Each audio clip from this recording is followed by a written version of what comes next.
संगत जी, प्यार से कहना धन निरंकार जी। दासी आज आप सबके सामने छोटा सा विचार सुनाने जा रही है। जो भी गलतियां होंगी क्षमा कर दीजिएगा।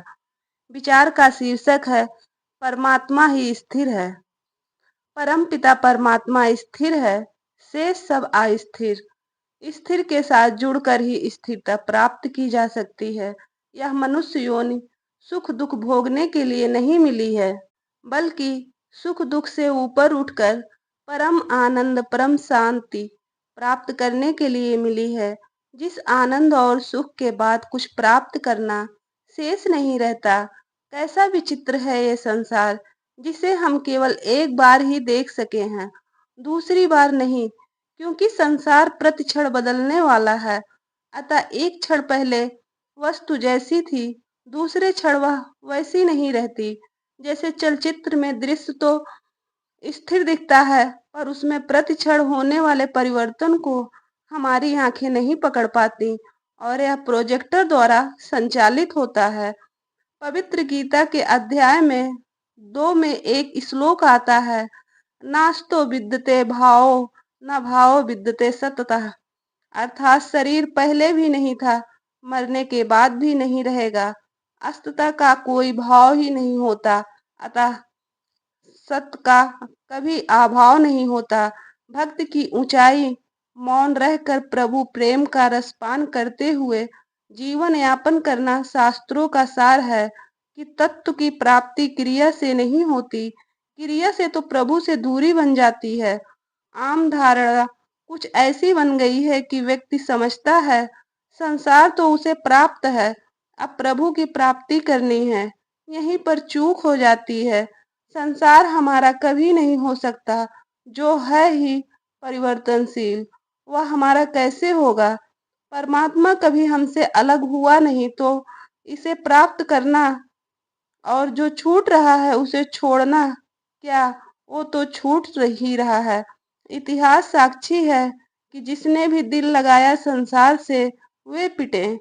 सुग्रीव अपने भाई बलि से पिटा और विभीषण अपने भाई रावण से पिटा, पर जैसे ही दिल लगाया इस स्थिर परमात्मा से, तो सुग्रीव किष्किंधा का राजा बना और विभीषण लंका का राजा बना।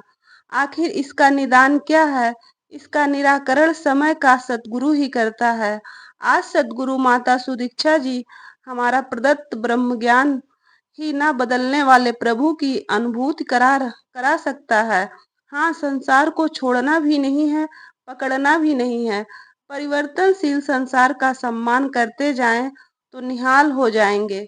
सतगुरु सकल सृष्टि को कहकर तथा 9 खंडों को अलग अलग दिखलाकर 10वें द्वार में प्रवेश करा देता है।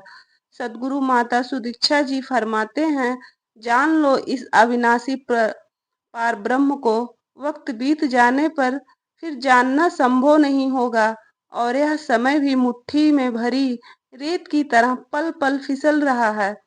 माता जी का ये फरमान समस्त मानव जात के लिए है।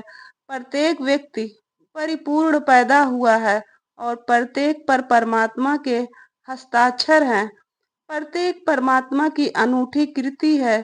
जो परमात्मा के अनूठे भाव भी हमारे अंदर आने चाहिए, जैसे कि नम्रता से बात करना, हर एक का आदर करना, शुक्राना करना, जरूरत हो तो माफी मांगना है। ये सभी गुण जिसके पास है, वह ईश्वर के निकटता प्राप्त कर लेता है। हर पल सद्गुरु की उपस्थिति महसूस करें। इनकी कृपा को याद करते करते आंसू आ जाए, बस इतना ही काफी है। चरण छूने की दौड़ नहीं, बस एहसास में बैठे रहें। बिना कोई आकांक्षा के तो ये मौन प्रार्थना तुरंत पहुंचती है, पर गुरु के पास कोई मुक्त होती है। शब्दों के बोझ से कुछ मांगना नहीं पड़ता, सब कुछ मिल जाता है।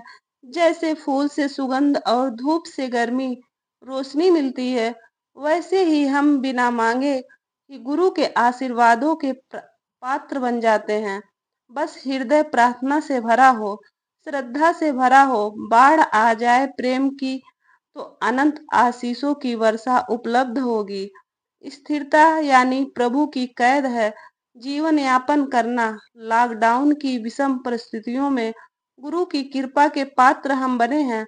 भले ही लोग कहें कि प्रकृति का प्रकोप है, बदला ले रही है, भले ही कुछ अंशों में ये बात सच होते हुए भी यही लगता है कि हमारा स्वार्थ स्वभाव एक छत्र साम्राज्य स्थापित करने की होड़, अविवेकी वित्त भी इसमें शामिल हैं। प्रकृति को हमने माँ के रूप में स्वीकार किया है।